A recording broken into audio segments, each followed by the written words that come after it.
There is a question that the old-timers in the hill country above the Callaway Basin still argue about on the long evenings when the rains do not come and the grass goes the color of old rope. The question is not whether Maren Solberg was crazy. Most of them settled that early, in the first spring she was at it, when the neighbors drove the county road and saw her out in the far pasture doing what she was doing in the October mud with those animals. The question they still argue about is whether she knew, whether she could have known from the beginning what the dry years would bring, or whether she was simply doing the one thing she understood, and the world arranged itself around her patience, the way it sometimes does for people who will not be moved. Her grandson, who is a soil scientist now at a land-grant university 2 states away, says the evidence is clear that she knew. He has the notebooks to prove it. Most of the old-timers say they believe him and that they always knew she was right, which is the kind of thing people say once the argument is over. What they all agree on, without exception, is this: the water kept running. When everything else was dust, the water kept running. That is the beginning and the end of the whole story. And everything in between is the shape of one woman's patience, laid out on the earth like a field waiting for seed. Maren Solberg came to the Callaway Basin in the late autumn of a year that had already been hard. She was 53 years old, recently widowed, and she arrived with a livestock trailer, a lockbox of documents, and a canvas bag that contained, among other things, a ledger book whose spine had been repaired 3 times with strips of brown cloth tape.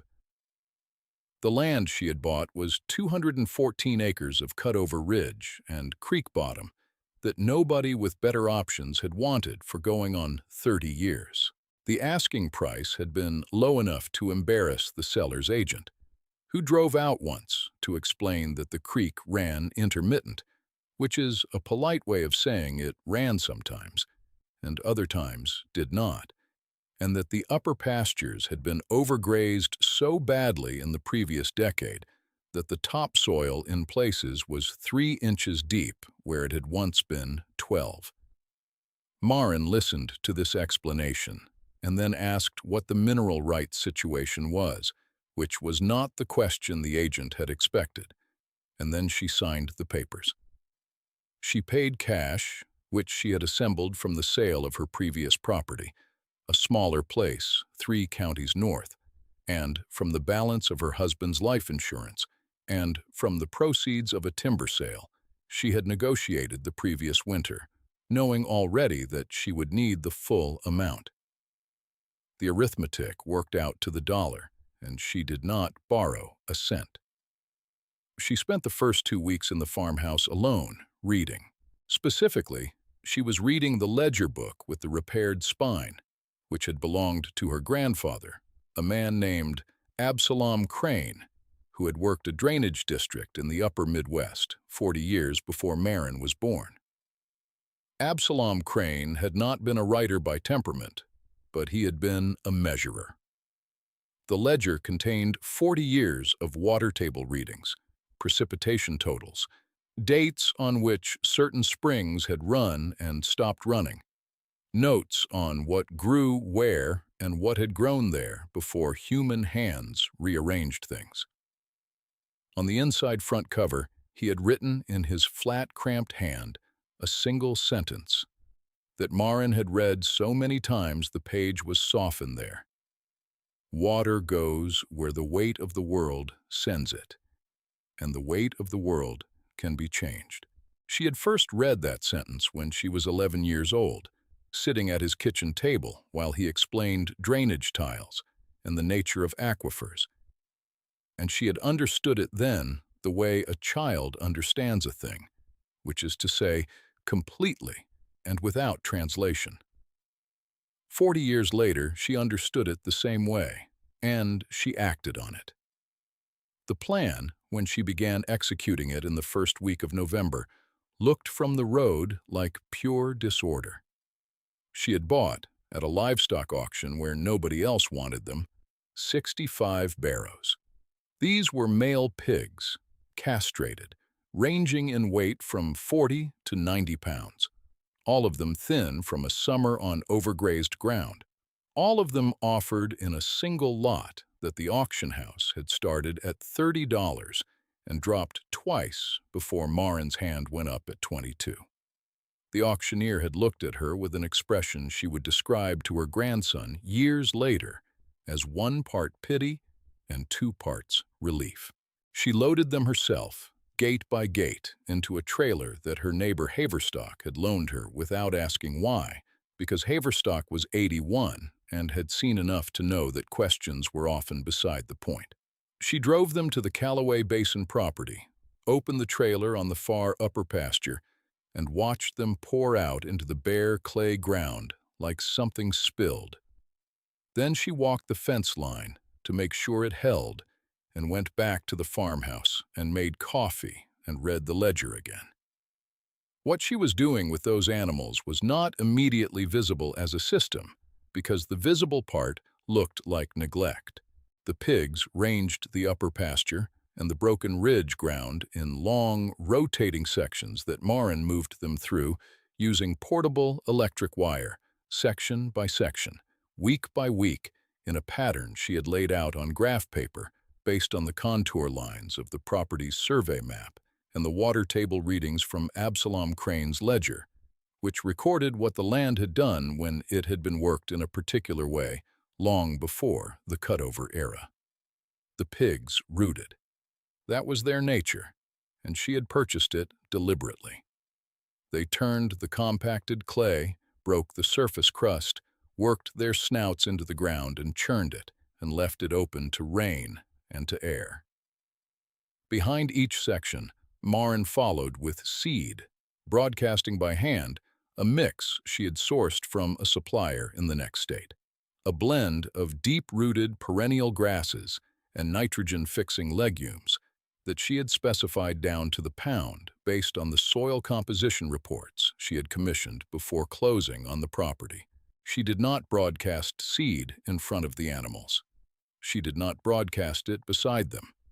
She followed them, always, because the rooted and opened ground was the only ground that would take the seed the way she needed it taken. The county extension agent, whose name was Dilworth, came out in the second week of December. He drove a truck with the county seal on the door, and he parked it at the gate and watched for a while before he walked over to where Marin was moving portable wire and asked if she knew she was running swine on property that was rated for hay and pasture use only under the current conservation easement language. Marin said she had read the easement and that swine used in a rotational capacity for soil remediation were not excluded under the relevant paragraph, which she could show him if he wanted. Dilworth said he was just making sure she understood the situation. Marin said she understood it fine. Dilworth looked at the churned clay and the thin pigs and the bare ridge and said it looked to him like she was fighting a losing battle with that ground, that some land just couldn't come back once it had been treated the way this land had been treated, and that he had seen it before, and that there was a county program for landowners in her situation that provided cost-share assistance for what he called permanent pasture establishment, which involved chemical treatment and overseeding by helicopter. Marin listened to all of this and then said she was managing fine. Dilworth said he was just trying to help. Marin said she knew that. She moved the next section of wire and did not look up again, and after a few minutes, Dilworth drove away. The ledger had a section near the back that Absalom Crane had titled in his cramped hand simply, "What the Old Ones Said." It was a record of conversations he had held with men and women who had worked that drainage district before him, people in their 80s and 90s when he was interviewing them, people who had watched the land change across the span of a long life. One of them, identified only as E. Vorderman, had told him something he wrote down verbatim and underlined, The root is the pipe. You cannot lay pipe faster than a root will lay it, and a root will lay it where the water needs to go, not where you think it does. Absalom Crane had added nothing to this in the ledger. He simply wrote it and underlined it and left it there, and Marin had come to feel over the years that it was the most important single line in the entire book. The root is the pipe. The pig opens the ground. The seed enters the opened ground. The root descends. And where the root descends through compacted hardpan that has not been opened in 30 years, it creates a channel. And through that channel, water moves in ways that a county extension agent cannot see from the window of a truck with a county seal on the door. She spent the winter with the animals and the wire and the seed bag, section by section, working the ridge and the upper pasture in a sequence that followed the contours the way water follows them. By February, she had covered 40 of the 214 acres.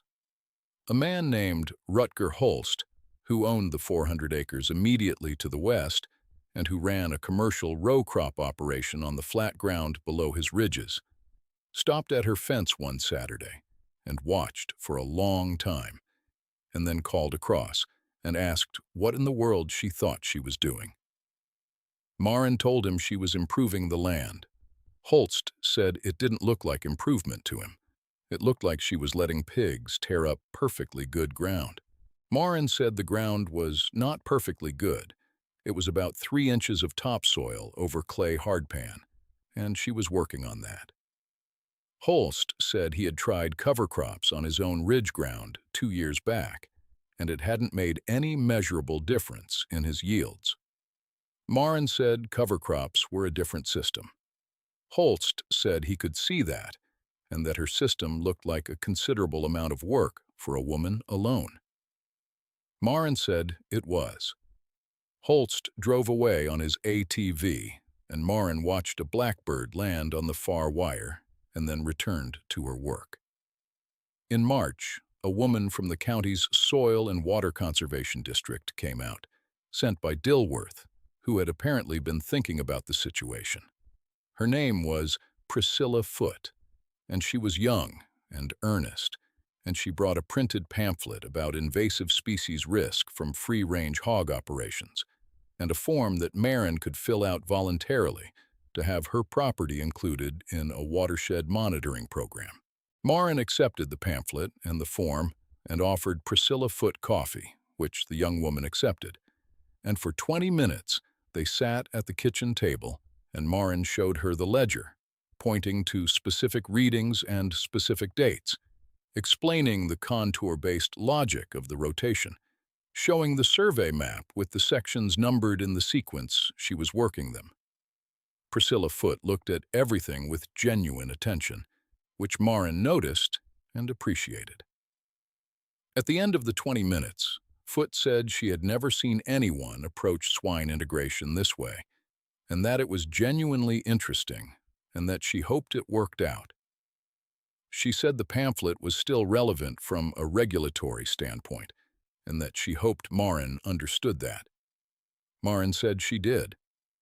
Foote left the pamphlet on the table and drove away, and Marin set it on top of the ledger and went back out to the animals. The one who came in April and stayed was a man named Otto Brecht. He was 67 years old, recently retired from a career doing timber stand improvement work for a private forestry concern, and he had bought a small parcel just over the ridge from Marin's eastern fence line with the intention of running a few beef animals and a large garden. He had been watching Marin's operation from a distance for 2 months before he appeared at her gate one morning while she was moving wire, and he stood watching for a while before he said anything. What he said was, "You are following the water." Marin looked up at him. She said yes. He said he had worked with a watershed restoration team for 3 years in the middle of his career, and he had seen a version of this, though never with hogs, and he wanted to know if she needed help with the wire moving. Maren looked at him for a moment and said she could use another pair of hands on the uphill sections. He said he had work gloves. She said she had coffee. He went and got his gloves and came back, and from that morning forward he was there most days before the light was fully up, moving wire and carrying seed bags and talking very little, which suited them both. Otto Brecht had a dog, a large, quiet animal of uncertain ancestry, who came with him each morning and who took up a position near Maren's back gate and watched the pigs with an expression of absolute professional seriousness for most of the day. The pigs ignored the dog. The dog monitored the pigs. This arrangement pleased Maren in a way she could not have explained and would not have tried to. The dog was there in the same way the ledger was there, as evidence that some things understood the situation even when they could not articulate it.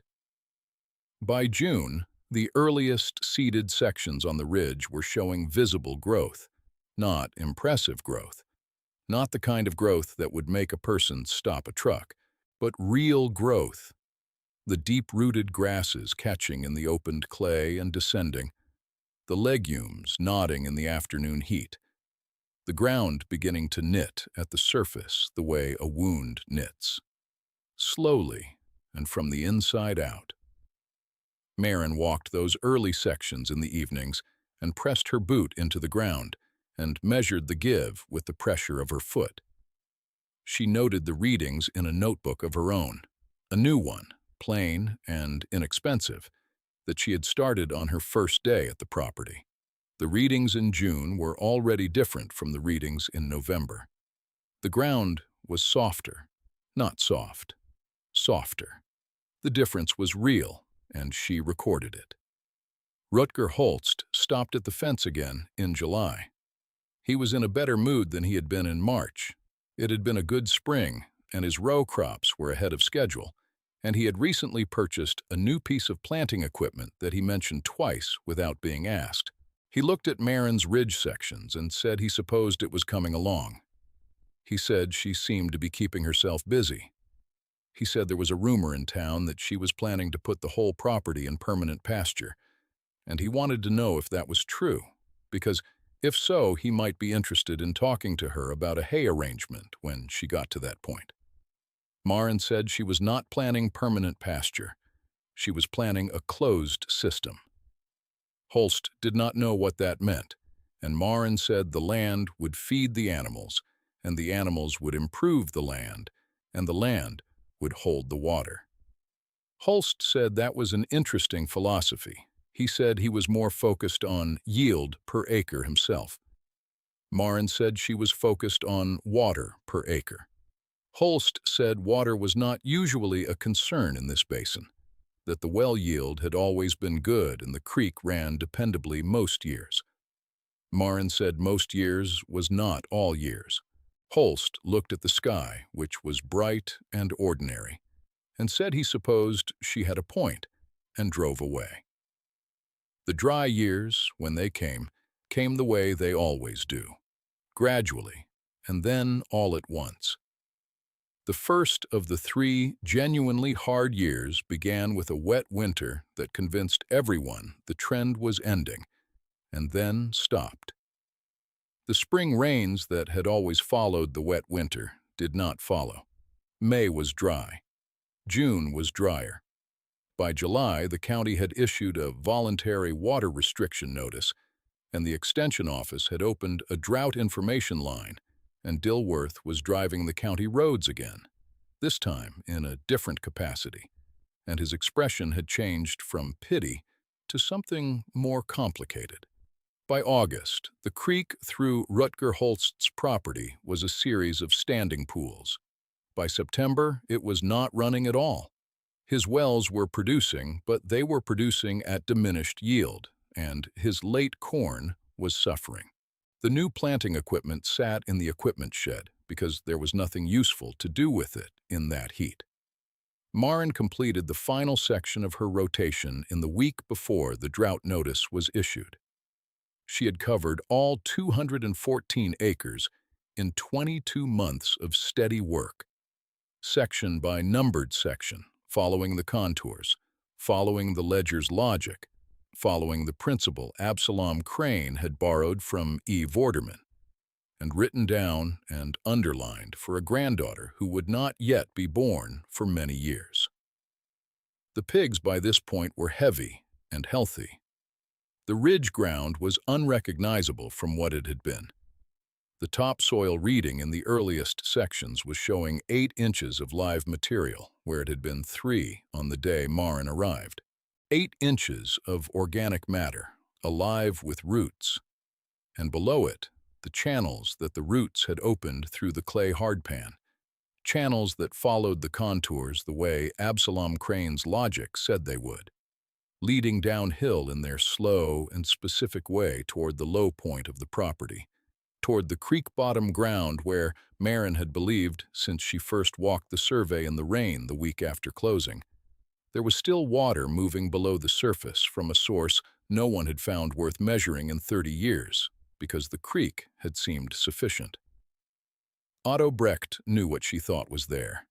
He had walked the creek bottom with her in the early days and watched her press a stick into the soft ground and note how deep it went before it met resistance, and then pull it out and smell the mud on the end of it.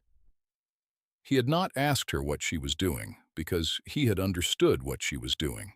In September of the first dry year, they walked the creek bottom together and pressed the sticks in again, and the readings were different. The resistance was deeper. The mud on the end of the stick was cold.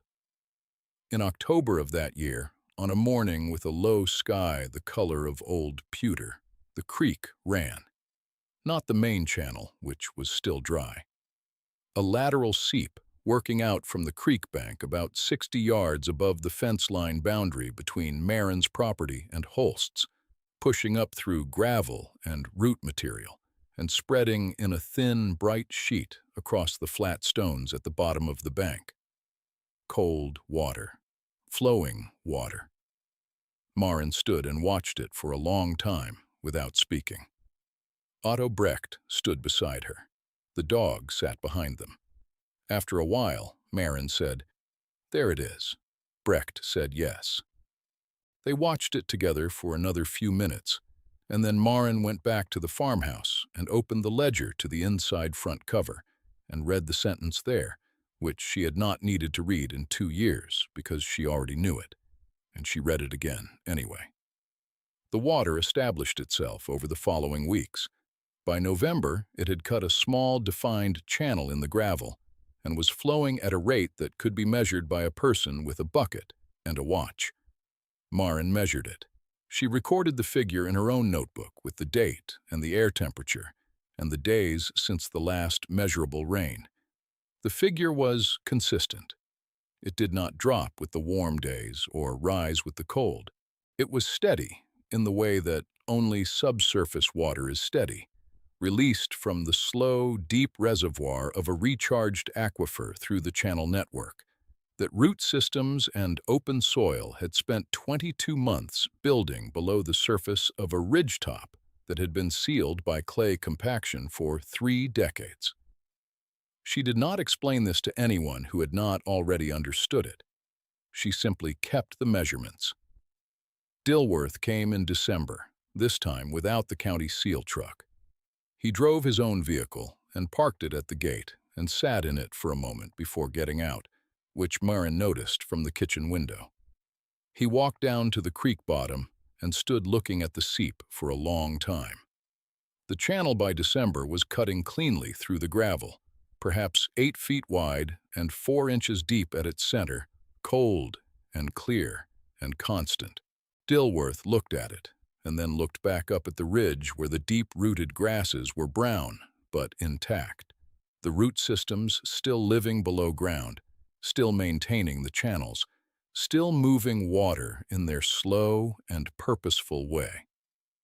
He stood there for 5 minutes by Maren's estimate, and then he walked up to the farmhouse and knocked. She opened the door, and he said, "I owe you an acknowledgement." Marin said nothing.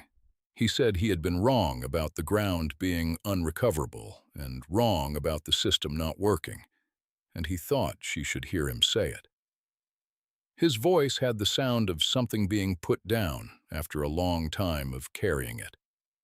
Marin looked at him and then said, "The coffee is on," and she stepped back from the door and let him in. Rutger Holst came the week before Christmas, which was unannounced and unexpected. He came on foot, which was unusual for a man who used his ATV for distances of 100 yards, and Marin saw him coming down the fence line from a window.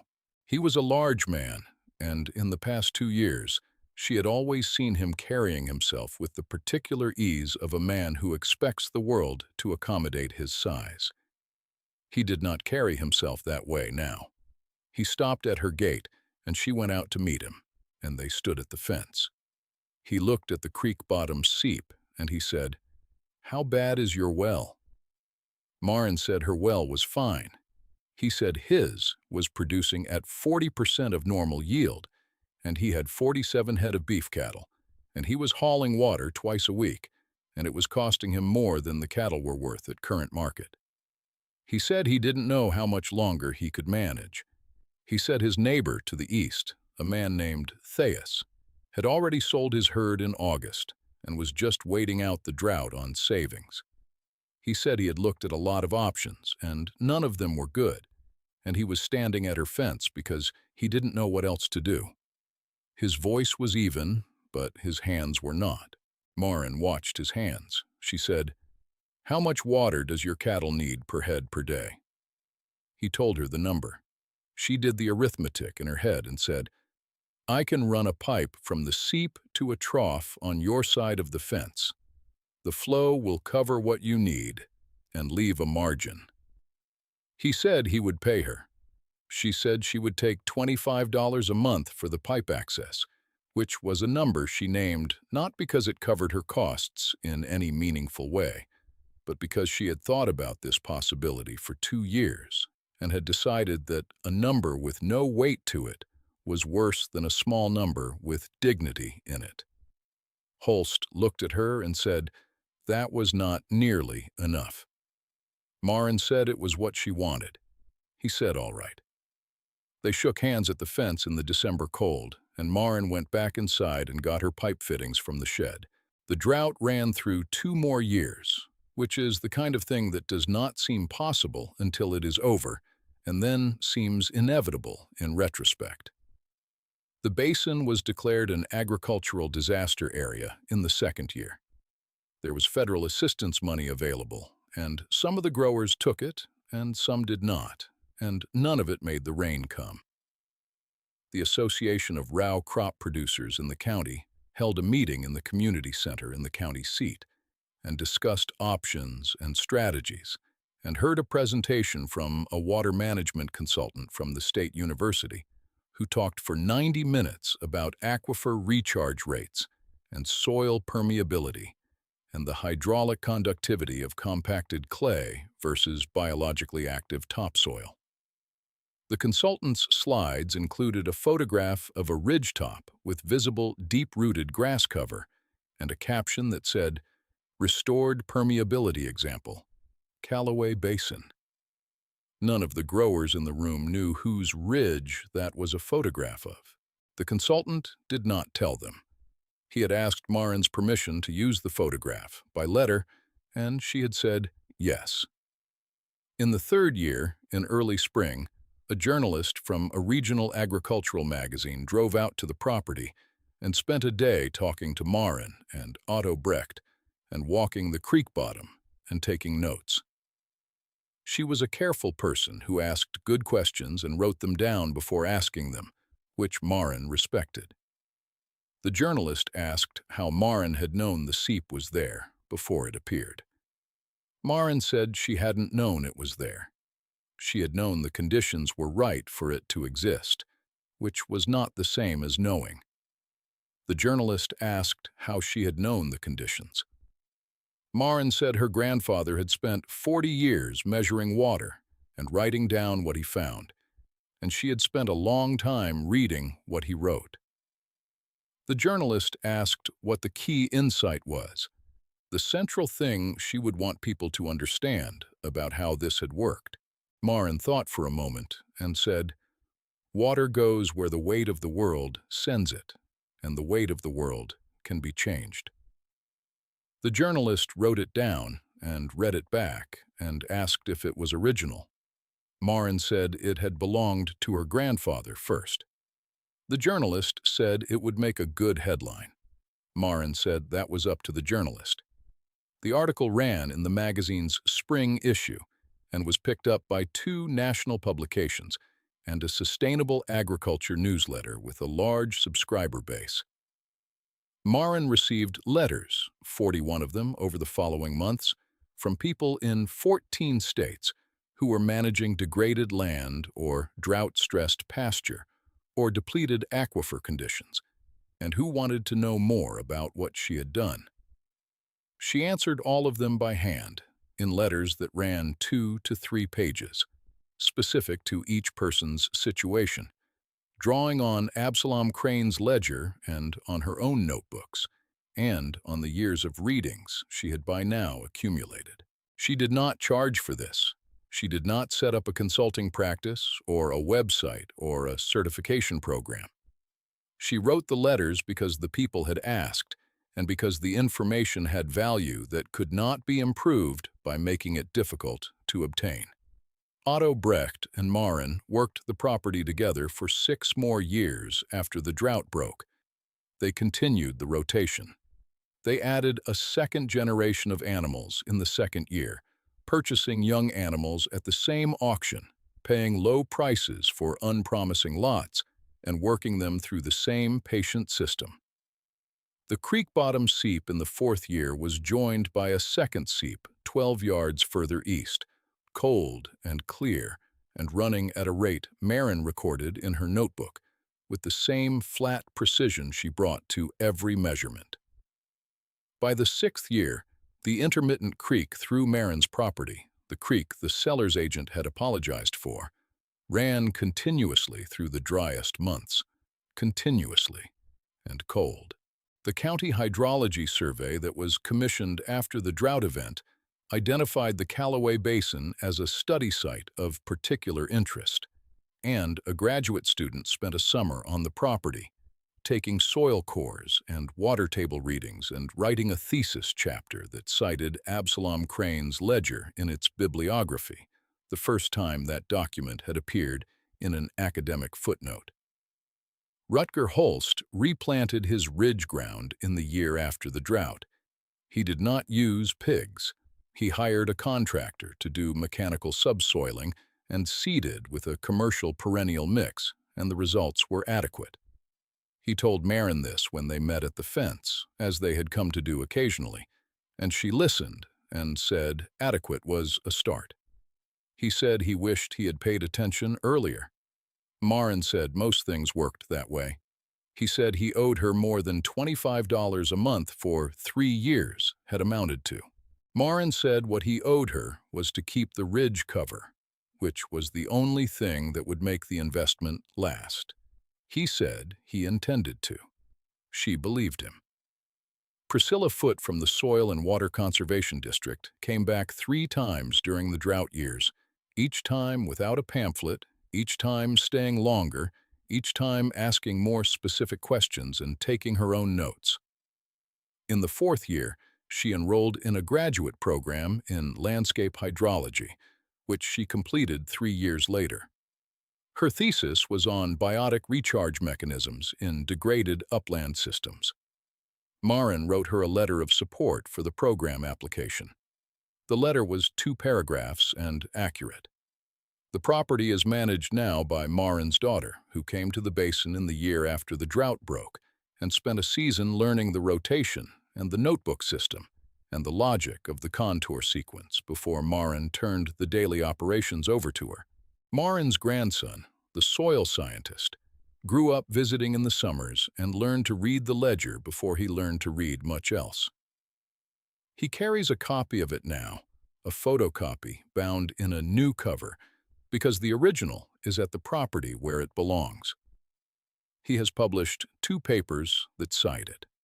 The second paper, in a peer-reviewed journal, includes a passage about aquifer recharge through biotic permeability channels that uses language very close to what E. Vorderman said to Absalom Crane sometime in the middle of the previous century.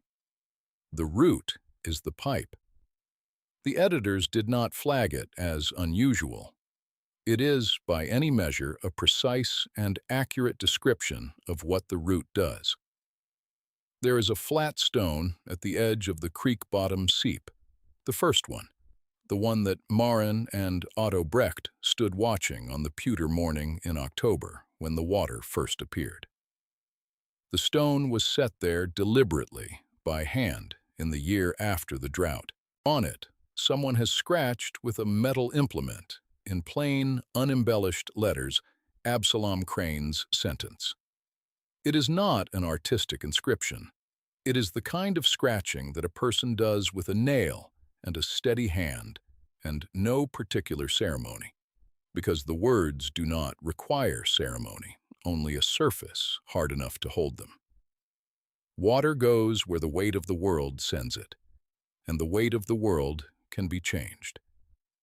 The creek runs past it, cold and clear, in the dry months and the wet months, both. The weight of the world was changed here, section by numbered section, by a woman with a seed bag and a ledger and 65 thin pigs that nobody else had wanted, and the water remembers.